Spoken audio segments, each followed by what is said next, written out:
Hello বন্ধুরা, আমি সমিতা সাম্রাজ্যের আরেকটি নতুন পর্বে তোমাদের সবাইকে স্বাগত জানাই। আজকে সাজুগুজু করে বেরোচ্ছি। আজকে বুধবার আর এখন বাজে দুপুর 2টো। তো কোথায় যাচ্ছি, কি করছি সবই তোমাদের সঙ্গে শেয়ার করব। এখন কয়েকটা দিন আমার অন্য একটা জায়গায় মানে বাসস্থান হচ্ছে বলতে পারো। তো বেশ কিছুদিনের জন্যই যাচ্ছি। তো তোমরা আমার সঙ্গে থাকো, সবই তোমাদের সঙ্গে আমি শেয়ার করব। আর এই ঘরের অবস্থা দেখো, সব ঢেকে যাচ্ছি, সোফা টোফা সব, টিভি, ডাইনিং টেবিল সব ঢেকে যাচ্ছি। তো বুঝতেই পারছো বেশ কিছুদিনের জন্য যাচ্ছি। মেয়েও রেডি হয়ে গেছে। তো চলো এবার আমরা রওনা হই। এই তো আমরা বেরিয়ে পড়েছি। আমরা এখন যাচ্ছি একটা হোটেলে, হোটেল হলিডে ইন। কারণ আমার রাত্রের ফ্লাইট রাত 3:30-র সময়। তো তোমাদের কোথায় যাচ্ছি সেটাই তো বলা হয়নি। আমি যাচ্ছি ছেলের কাছে ইউএসএতে। ছেলে ইউএসএর আটলান্টাতে থাকে, তো সেখানেই আমি যাচ্ছি আর একাই যাচ্ছি। সুতরাং মেয়ে আর আমি একসঙ্গে বেরিয়ে যাওয়ার কারণ হচ্ছে মেয়েও কালকে পুনেতে যাবে, সেই জন্য ও আর আমি একসঙ্গে বেরিয়ে পড়লাম। এই তো এসে গেছি হোটেল হলিডে ইনে। তো মেয়েও রিসেপশনে কথা বলছে, সব অফিসের কাজকর্মগুলো করছে, আর আমি বসে বসে ঘুরে ঘুরে দেখছি হোটেলটা। উপরেও চলে এসেছি, আমরা 4 তলায় রয়েছি। তো হোটেলটা ভালোই ছিল, কারণ রাত্রে আমার ফ্লাইট, রাত করে বেরোলে অনেক অসুবিধা হতো। পরের দিনে মেয়েরও ফ্লাইট পুনেতে যাওয়ার, সেই জন্য আমরা একসঙ্গেই বেরিয়ে হোটেলে চলে এসেছি। এই তো বন্ধুরা, আমরা চলে এসেছি হোটেলে, হোটেল হলিডে ইন। তো রাত্রিবেলা মাঝরাতে আমার ফ্লাইট, সেই জন্য আমরা হোটেল নিয়ে নিয়েছি। দুপুরবেলায় চলে এসেছি। তো মেয়ে আমাকে পৌঁছে দিতে এসছে, আর মেয়েও চলে যাবে কালকে পুনেতে, সেই জন্য আমরা একসঙ্গেই বেরিয়ে এসেছি দুজনেই। তো এখন বাজে মোটামুটি 4:30। তো চলো আমাদের হলিডে ইনের রুমটা দেখিয়ে দিই তোমাদের। একটু গেট দিয়ে ঢুকে এই হচ্ছে গিয়ে ওয়াশরুম।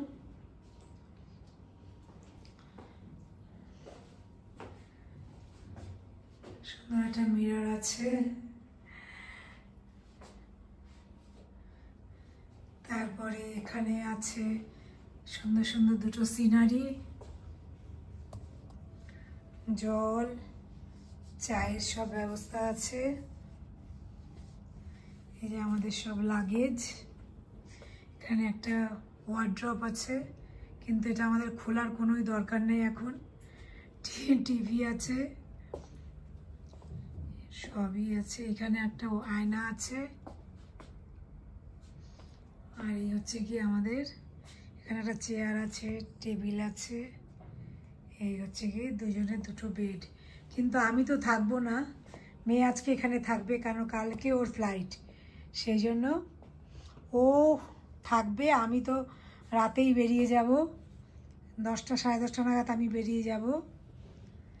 এখানে একটা সুন্দর পিকচার। এই হচ্ছে কি, অত রাতে আসা খুবই অসুবিধে হতো, কারণ মেয়ে আবার এসে আবার বাড়ি গিয়ে আবার ওকে কালকে ভোরবেলা বেরোতে হতো। এই জন্য আমরা এই হলিডে ইনটা বুক করে নিয়েছি, এয়ারপোর্টের একদমই কাছে। আর খুবই ভালো হোটেলটা। একটু এখন রিল্যাক্স করব, তারপরে সন্ধেবেলা কিছুটা চা খাবো। আমরা ভাত টাত খেয়েই বেরিয়েছি, তো চাটা খাবো, কিছু ছোট টুকটাক স্ন্যাক্স খাবো আর কি।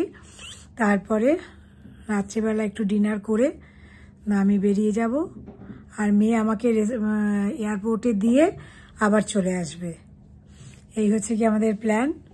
তো এই তো কিছুক্ষণ আমরা রেস্ট করলাম, তারপরে এখন চলে যাচ্ছি এয়ারপোর্ট।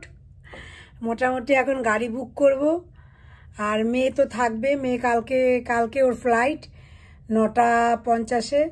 তো ও সকালবেলা এখানে রাতে থাকবে, আর সকালবেলা ও চলে যাবে হচ্ছে গিয়ে এয়ারপোর্টে। আর এবার আমি যাচ্ছি এখন, কারণ আমার 3:30-র সময় ফ্লাইট রাত্রি। তো চলো এয়ারপোর্টে যাই, গিয়ে আবার তোমাদের সঙ্গে কথা বলবো। এই তো আমরা হোটেলের নিচে বসে আছি, গাড়ি বুক করেছি, গাড়ি আসার অপেক্ষা করছি, আর দুজনে মা আর মেয়ে মিলে একটু গল্প করছি। চেকিং করেনি দাদা এখনো?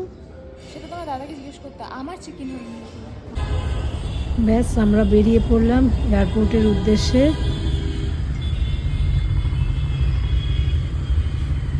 এয়ারপোর্ট পৌঁছে দাদা ফোন করতে বলেছে। মেয়ে আমাকে পৌঁছাতে যাচ্ছে।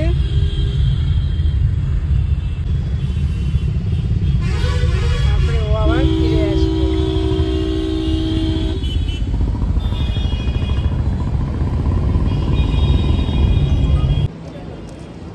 চলে এসেছি এয়ারপোর্টে, বসে আছি। এখন 11:30 থেকে আমাদের শুরু হবে, কাউন্টার খুলবে, তারপরে আমাদের চেকিং শুরু হবে। চলে গেছে মেয়ে হোটেলে, আমি একাই বসে আছি। যে কোনো জায়গায় একা যেতে কিন্তু কোনো অসুবিধা হয় না যদি একটা হুইল চেয়ার অ্যাক্সেস থাকে, কারণ যারা হুইল চেয়ার করে আমাকে নিয়ে যাবে তারাই সমস্ত ইমিগ্রেশনে কোথায় হয়, কোথায় চেকিং হয়, সব তারা ওরাই বলে দেবে, সুতরাং কোনো অসুবিধা হয় না। যারা তোমরা একা যেতে চাও তারা কিন্তু এই হুইল চেয়ার অ্যাক্সেস নিয়ে পৃথিবীর যে কোনো প্রান্তে চলে যেতে পারো। আর বোর্ডিং শুরু হয়ে গেছে, এই যে আমি বোর্ডিং পাস পেয়েও গেছি।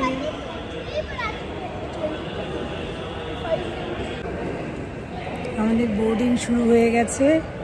তো যেহেতু আমি হুইল চেয়ার অ্যাক্সেস নিয়েছি এই জন্য আমি বসে আছি, সব লাইন যাবে তারপরে আমি যাব। আর তোমাদের তো বলাই হয়নি আমি কোন ফ্লাইটে যাচ্ছি। আমি কাতার এয়ারলাইন্সে যাচ্ছি, ছেলেই সব টিকিট করে দিয়েছে অনলাইনে, যাওয়া আসা দুটোই। কারণ আসার টিকিটও কাটতে হয়, যে ইমিগ্রেশনের সময় জিজ্ঞেস করতে পারে যে আমি কবে আসব, কতদিন থাকবো, সেই জন্য আমাদের যাওয়া আসা দুটো টিকিটই আমি সাথে নিয়ে নিয়েছি। আর সাথে পাসপোর্ট থাকবে, বোর্ডিং পাস থাকবে, সুতরাং কোনো অসুবিধা হবে না। আমিও খুব ভয় পাচ্ছিলাম যে একা একা কী করে এক দেশ থেকে আর এক দেশে যাব, কোনোদিন তো যাইনি, সেই জন্য আমারও খুব ভয় লাগছিল। কিন্তু যেহেতু হুইল চেয়ার ছিল সেহেতু কোনো অসুবিধাই হয়নি। দেখো হুইল চেয়ারে করে আমাকে নিয়ে এসেছে ওই দরজার কাছেই, মানে যেখানে ইমিগ্রেশন সব ছেড়ে তারপরে আমি ফ্লাইটের মুখে চলে এসেছি। এখন এখান থেকে আমি হেঁটে সিটে গিয়ে বসবো, ব্যাস। Hello madam, how are you? Madam, hi.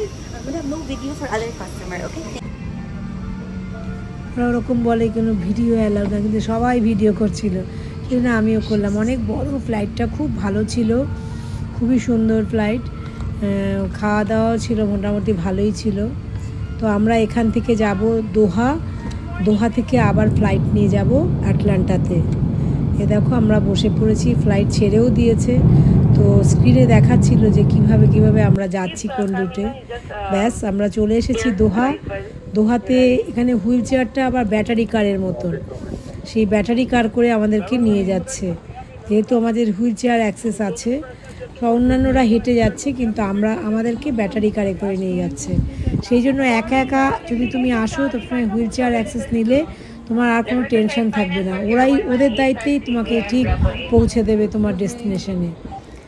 এখন আমরা যাচ্ছি ইমিগ্রেশন করতে। না, এখানে ইমিগ্রেশন হবে না, সরি, এখানে চেকিং হবে। দুবার চেকিং হয়েছে এখানে, যেখানে চেকিং হবে সেই পর্যন্ত ওরা নিয়ে যাবে। এখন আটলান্টা যাওয়ার ফ্লাইটে উঠছি, বিধ্বস্ত চেহারা। চলো, কলকাতা টু দোহার ফ্লাইটে যা খেয়েছি কিছুই আর তুলিনি। তো দোহাতে ফ্লাইটে ওঠার পরে আমাদেরকে খেতে দিয়েছিল এরকম পরোটা, চিকেন ভর্তা, ডাল মাখানি, ফ্রুটস, তারপরে জুস, এরকম অনেক কিছুই খাওয়া দাওয়া দিয়েছিলো, দই ছিল। তো আমাদের ফ্লাইটটা কীভাবে যাচ্ছে সেটা এখানে ম্যাপে দেখতে পাচ্ছিলাম। তো অটো অবশেষে আমরা আটলান্টা পৌঁছে গেলাম। দেখো হুইল চেয়ারের শাড়ি, কত বয়স্ক মহিলারা সব হুইল চেয়ার নিয়ে চলে আসছে একা একা।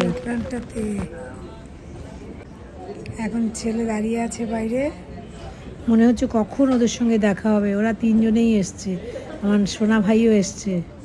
এই যে আমরা এসে গেছি আমার রান সোনার কাছে। পৌঁছে গেলাম একা একা আটলান্টাতে। এই যে আমার সোনাটা,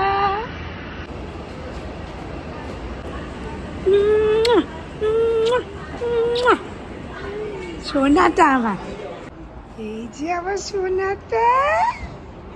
সোনাটা এখন কত ঠাম্মির সাথে গল্প করবে, তাই না?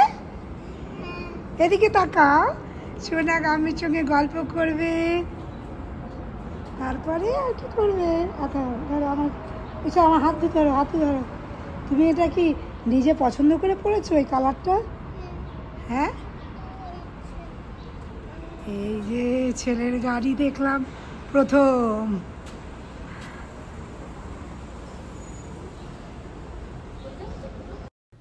ব্যাস আটলান্টার পথ দিয়ে চলছি, খুবই ভালো লাগছে। নতুন দেশ, নতুন জায়গা, ছেলে, বৌমা, আমার নাতি সোনা সবাই একসঙ্গে পেয়ে, এত সুন্দর ওয়েদার, অসম্ভব ভালো ওয়েদার।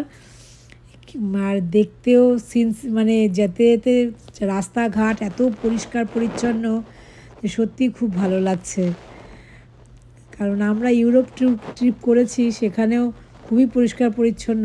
তো এটা একটা আমার কাছে নতুন দেশ, খুবই ভালো লাগছে। আর নিজের আপনজনরা থাকলে তো আরও একটু বেশি ভালো লাগে। কি সুন্দর সবুজ! এই সুইজারল্যান্ডের সবুজগুলো এরকম ধরনেরই ছিল, মানে কচি কলা পাতার মতন রংটা। আর আমাদের ওখানকার সবুজগুলো ডার্ক সবুজ। বাড়িতে Now your destination is on the left. এই যে আমার সোনা আর আমি বসে আছি।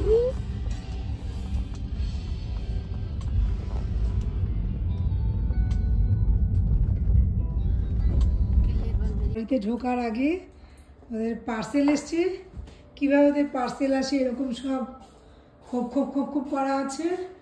এটা হচ্ছে গিয়ে একটা পাসওয়ার্ড দিতে হয়, নাম্বার দিলে তারপরে এই লকারের মতন আর কি এগুলো খোলে। তো এখন পিঙ্কি ওই পার্সেল এসছে ওদের, এই জন্য ওদের লকারটা খুললে তারপরে ওদের, এই দেখো এটা হচ্ছে ওদের লকার, অটোমেটিক খুলে গেল পাসওয়ার্ড দেওয়ার সাথে সাথে। তো আমরা ঘরে ঢোকার আগে পার্সেল নিয়ে তারপরে ঘরে ঢুকছি। এই যে আমার বউরানী, আমার বউ সোনা।